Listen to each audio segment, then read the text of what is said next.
They say money is the root of all evil. That's false. It's the love of money is the root of all evil. I think there's a complete responsibility on when God blesses us more, we're going to give more. We give, we don't take. That's one thing we've adopted into our business with our core values. We will give, we will not take. We want to make a difference in our community. My name is Crystal Tapia, and this is my family. My mom, Cecilia, brother Donnie, and his wife, Denise. We're from Noah's Ark Children's Center. The reason why we have Noah's Ark Children's Center is we just want to help families throughout the city, provide quality childcare, and really help the city and leave our footprint and our mark in early childhood. Providing quality childcare, we realize, is key and essential for so many families throughout the city. Unfortunately, many are busy day to day. We have a lot of single families, people with multiple jobs that don't have a place that they can trust and really leave their children in an environment where they're going to learn, be taught well, and really be in a place where they can grow to their fullest potential. What we do specifically in our program is we meet the child's individual needs. Everything from our lesson plans, assessments, portfolios are developed individualized for every child specifically. Nothing is cookie cutter, nothing is pulled out of a box. It's designed specifically for each child in need. In order to do that, our teachers really have to dial into knowing each child specifically. This is done with day-to-day assessments, evaluations that we realize not every program does. Unfortunately, other programs out there will tend to do more of a babysitting. We want more of a teaching environment. From a full-day program, half-day program, we provide all meals at no charge, structured curriculum, environment that's going to help them with their gross motor skills, fine motor skills, something that's going to really help set the frame for where they're going to enter into the public school system or any other education of their choice. What we learned is that children develop the most between the age of birth and the age of 5. And we want to make sure that we're impacting them in a way that's really going to set the framework and set a solid foundation to make them successful children, adults, and so on. Well, the next level for Noah's Ark, or our hope as a family, is to continue to provide quality childcare and get more centers to be able to meet this need. You know, we're currently 3 centers now, and we're looking to branch out to different parts of the city that need this quality childcare. So as the years come, you know, my hope, which I've shared with the family in the past, is we have 3 centers now. I want 1 more. I want the 5th to be a totally free center provided to the city of Albuquerque to make a difference. How we feel we've gotten to where we've gotten is with God's favor. It's nothing that the Tapias have done. You know, none of us are college degreed. Well, she is now, but we didn't have a rule book on how to do it. We knew we wanted to do it. We knew we could do it. And basically, we just went to the fundamentals of what we knew, with being involved in church, being involved in our tithe and our offering and our giving, and we've just seen our business grow because of it. With being partnered with Legacy these last couple of years in our giving, we feel that's been very instrumental in our growth. As we've taken on this new center that's coming online in the next few months, this was something that we wanted to do. We didn't know how we were going to do it. So we kind of sat back and figured, okay, always watched how Legacy has grown. So this prompted a meeting with Pastor Steve. So we've all met as a family with Pastor Steve, and I asked him, I said, how did Legacy get where it got? You know, we've seen the growth, we've seen the favor God has given Legacy in the purchasing of the properties and the buildings. So I figured, well, if God did it for Legacy, why can't he do it for Noah's Ark? So as we met with Pastor Steve, he kind of just outlined for us with what we already knew. He brought out the faith that we needed to be brought out, and we stepped out into something that was impossible. Crystal has a saying in her office that says, attempt something so large that you're bound to fail unless God is involved. This is what we did. We saw this property come available. I looked at it and I was like, I see it, I want it. No way it's gonna happen. There's no physical means that we have to get this. So once again, we went back to what we know.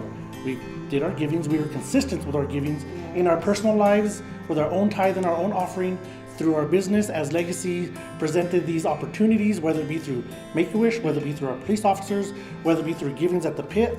And this particular year, as the pit came up, we had in mind as a family how much we were going to give. And when we were going down this road on purchasing this building, we came across some obstacles. I felt it was a test. I went back to my family and I said, okay, we need to give more, we need to double our giving, we need on top of that, we need to add fasting and praying. So as we did that, doors opened up. And now we sit here and we're able to get a building that what seemed impossible, God opened up the doors, He's blessed us through it. What that's gonna make Noah's Ark available to do is even greater. My dream has always been when Pastor Steve sits up there and says, okay, we have this need or we have this. As a business, I wanna be able to write that check and say, there you go, do what you need to do. For when God brings in the blessings to us, we're gonna give back out. I think there's a complete responsibility on when God blesses us more, we're gonna give more. There is so much more out there to be a part of. What the Father's done with me through the years is my passion for prayer, my passion for what the Word says, and not to be moved by what I feel, but what does God say about this? And anytime during business, when we would tend to experience a downfall or things started not to be as they should be or as we expected to be according to the Word, I would go to my kids and I'd say, are you still giving offering? Are you still giving your tithing? Is it consistent? The mama in me, I wanted to make sure that our relationship with Jesus Christ was where it should be. The way God's blessed us in our business is we can go back as far as back a few years ago when Noah's Ark started, well, quite a few years ago. You know, we started off in a church we were attending way back when my mom started it out. And when she wanted to branch out from that church, you know, we leased a building a few blocks over and we grew from there. A year later, we got another location. A year later, we got another location. But along those lines, again, is praying and fasting and our tithe and offering. We had to be consistent in those. When things got tight, you know, we didn't buckle and say, okay, we got to hold back. We tended to put out. You know, and as God has continued to bless us, you know, we've been able to take on bigger endeavors that we never saw possible. And we know this is totally, this latest move of Noah's Ark is totally God. Oh, yes. We've tried to branch out again in the last few years. For the last couple of years, I've seen different properties. I've brought it to the family. Hey, what about this? Or what about this? For whatever reason, the door closed. All of a sudden, this other property presents itself, which is way out of reach, but it's like, is it possible? And back again, I saw what Legacy did, or what God did with Legacy Church. I was like, so why can't He do it with Noah's Ark? So, as we said, we continued with our praying, our fasting, our tithing, and our offering, and doors opened. Pastor Steve, he was mentioning the Edgewood building. He mentioned the price that the church got it for. And my son said, Mom, if the Lord could do this for Pastor Steve, for the church, why wouldn't He do it for us? If we're doing what we know to do. And I thought, oh Lord, can I believe here? And sure enough, it worked. Because I believe we had our things already in place, our tithe, our offering, living right before the Lord. But here's where we encouraged one another. We helped one another. We supported one another. And He did it. The Lord did in amazing ways. One of the ways that Noah's Ark has continued to be blessed is by giving us favor with every organization that we've come in contact with. We've had organizations such as CYFD, the state of New Mexico, Nutrition Bureau, and to speak specifically about that, recently Noah's Ark just had the governor and her staff come to Noah's Ark and recognize it for the quality that it's providing, the care it's giving to children, and really allowed us to stand out amongst so many other programs within the city and the state. With Noah's Ark being faith-based, obviously you can't hide that with our name in itself. It just shows that the favor that God's given us.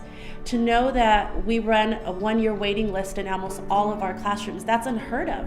So many programs are shutting down almost every single day, and with us, we're growing, we're expanding.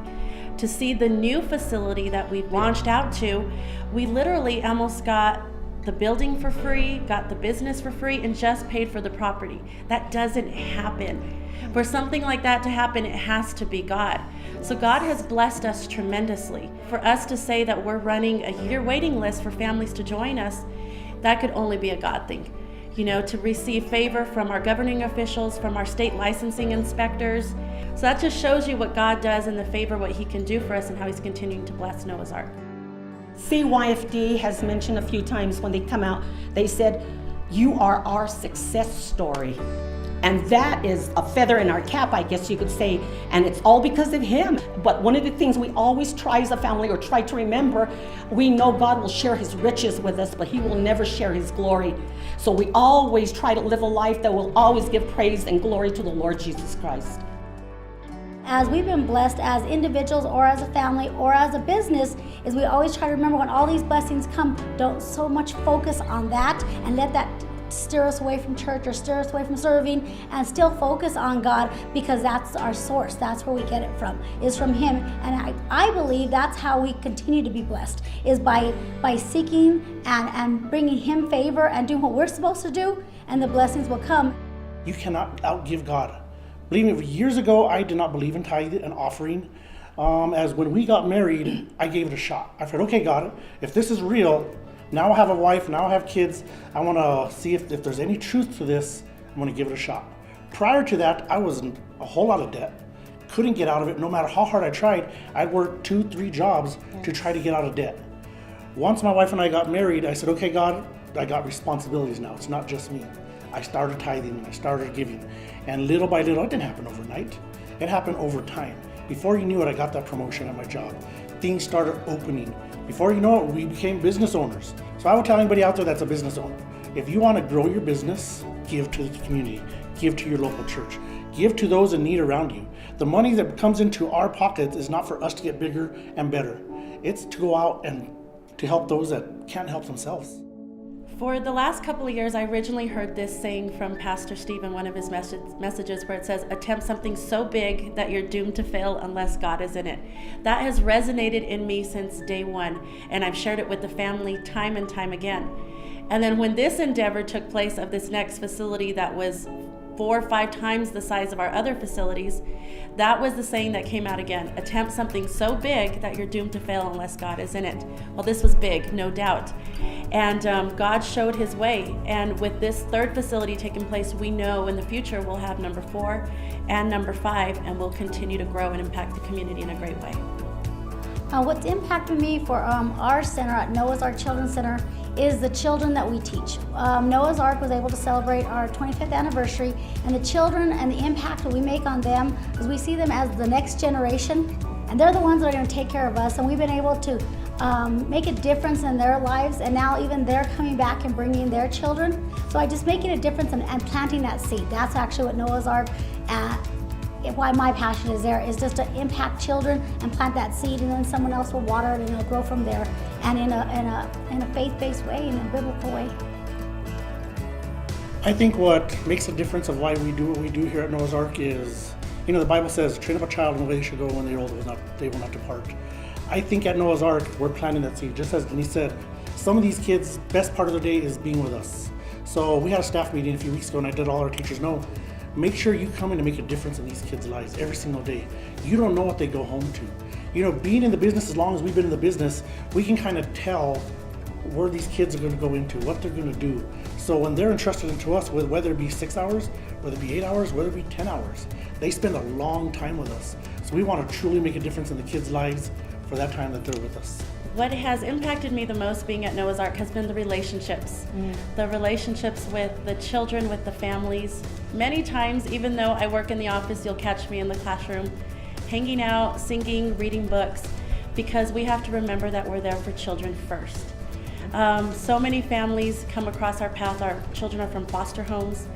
They're coming from a background where they've been abused physically, emotionally, and my role as a role model for them is to leave them better than how I found them. So I feel that's so important. Every relationship that comes across Noah's Ark, whether it's a child, an employee, a family, that we really leave them better than how we found them.